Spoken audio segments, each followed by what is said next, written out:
Hello everyone, my name is André Zenner and I'm a PhD student at Saarland Informatics campus and a researcher at the German Research Center for Artificial Intelligence. First of all, I'd like to thank all my co-authors for all the work that they put into the realization of the following project, which I'm going to present in my talk in the next minutes, introducing Immersive Process Model Exploration in Virtual Reality. The following talk is about immersive data exploration and the data type of business process models. Process models are formal representations of real-world processes typically used for the documentation and communication of real-world process knowledge. To communicate process knowledge, traditionally, 2D graph visualizations of the underlying graph structure of the process models are used. Process models can be formalized, for example, in the format of event-driven process chains, short EPCs, which is a widely used format to represent real-world processes. EPCs are alternating sequences of event nodes that depict the process state and function nodes that depict process activities, which typically have some effort or duration associated with them. The process flow can be split up into multiple branches or merged together using logical connector nodes such as AND, OR, and XOR nodes, representing decisions and dependencies within the process, and additional information is typically attached to function platforms, for example, represented as organizational units, input, output, or references to other processes. The process flow is indicated using directed edges.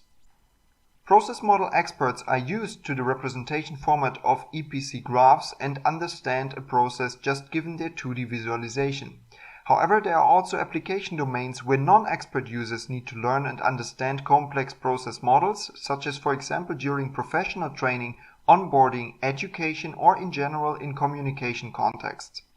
When using traditional 2D representations in these contexts, it is a non-optimal solution to just present a 2D graph structure, as this requires some expert knowledge to understand the process, such as knowledge about the syntax and semantics of the process, and complex process graphs can become large and confusing. Just learning the 2D structure by heart, moreover, is an entirely passive, boring, and not very motivating user experience.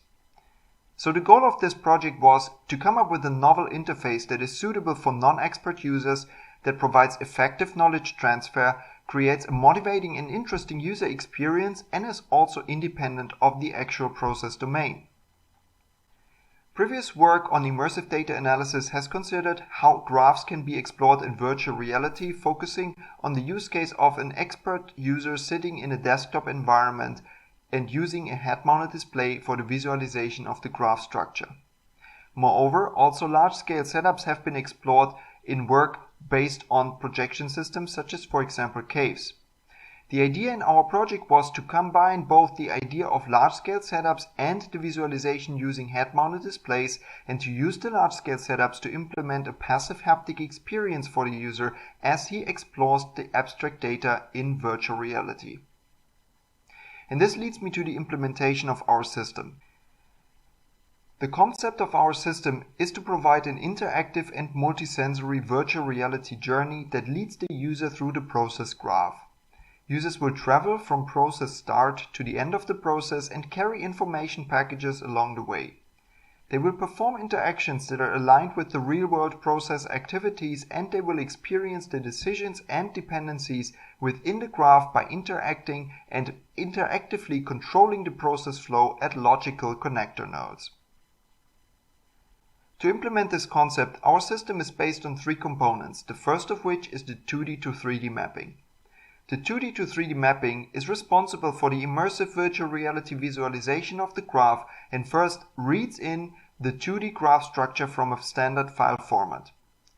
It then applies a 2D to 3D mapping that translates the 2D graph into an immersive virtual reality environment.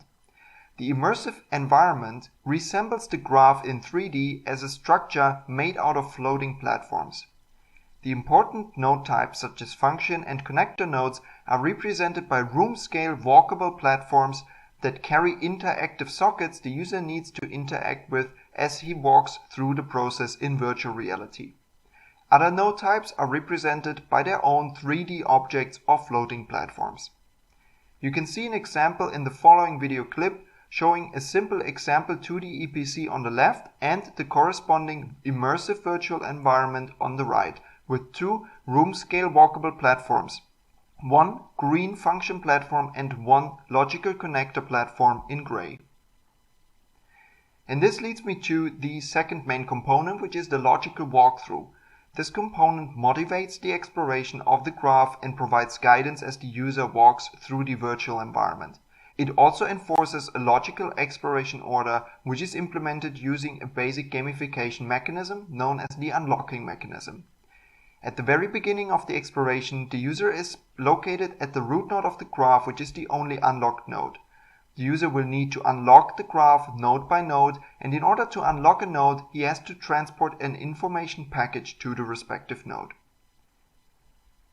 When arriving at a function node, the user has to take 5 interactions to proceed. First, he needs to pick up the information package at the input socket and carry it to a so-called function machine that is located at the center of each function platform. The function machine will start processing the information, which will take some time, and which is to highlight that a function actually represents a real-world activity that also needs some time. While waiting for the function machine to finish, the user can read more information about the real-world activity on the textual signs.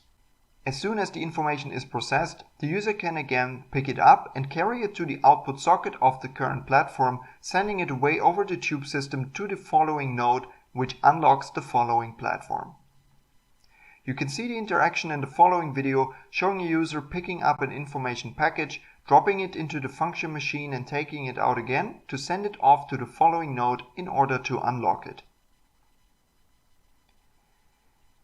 To enhance immersion even further and to provide a multisensory experience as the user passes through the process, we implemented auditory cues and active vibrotactile haptics in the first condition, which allows the user to explore the graph using a standard virtual reality controller.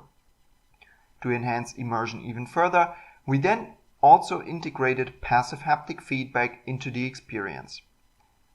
To realize passive haptics, we developed 3 types of props. First, the mesh ball prop that represents the information package, which is a toy ball with a contained vibe tracker that provides tangibility to the information that the user needs to carry along the process. And second, 2 different types of interaction props that are located in the physical tracking space. You can see the symmetrical setup of the physical tracking space on the right-hand side here, which contains a funnel prop at each end of the tracking space that allows the user to drop an information package into an outgoing tube. The function machine prop in the center of the tracking space allows the user to drop an information package into the function machine and to later take it out again after the function machine finished processing the information. The physical props were spatially registered then to the different interactive modules on the function platform and on the logical connector platform.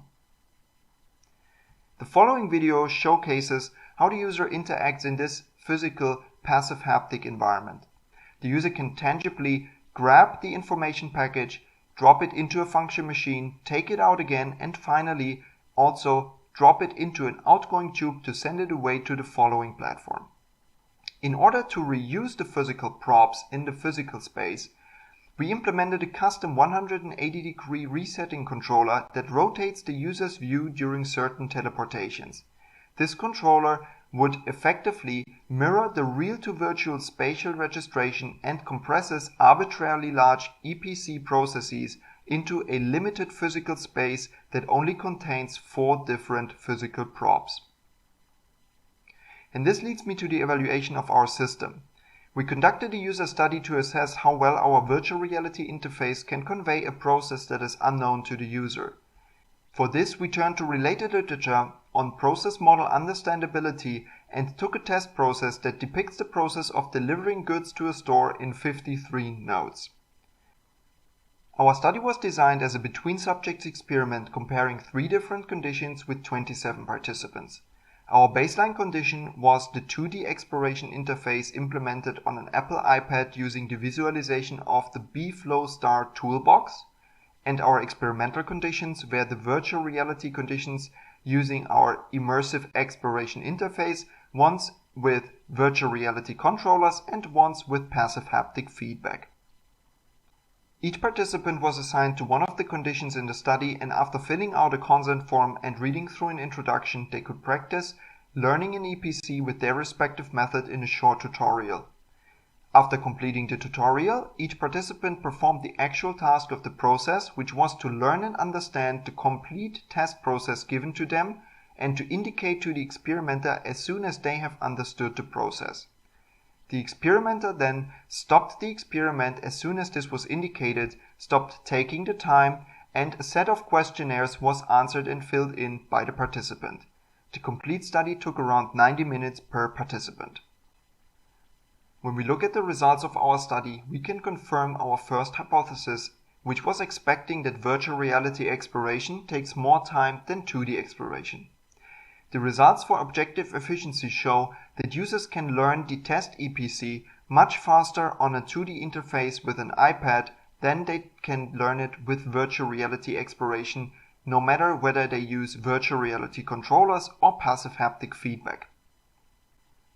When we look at the results of our second hypothesis, however, we cannot confirm it, as it expected the learning results with virtual reality to be better than with 2D interfaces.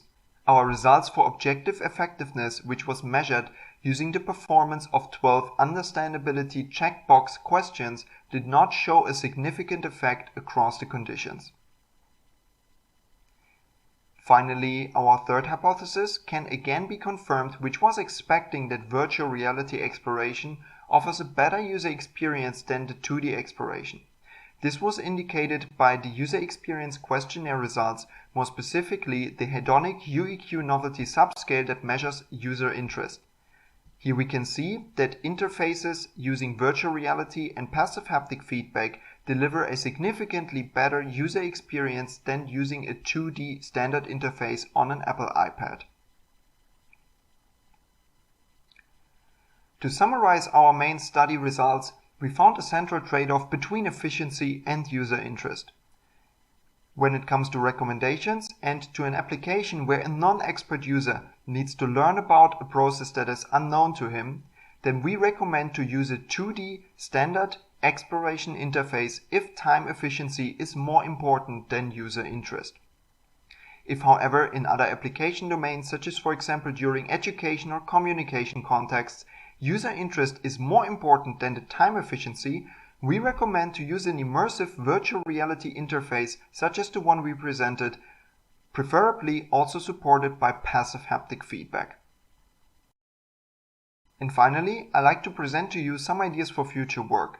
In future research, we like to investigate how we can better adapt the visualization and the interactions in the experience to the actual real-world process domain in order to make the virtual reality interaction less repetitive and abstract.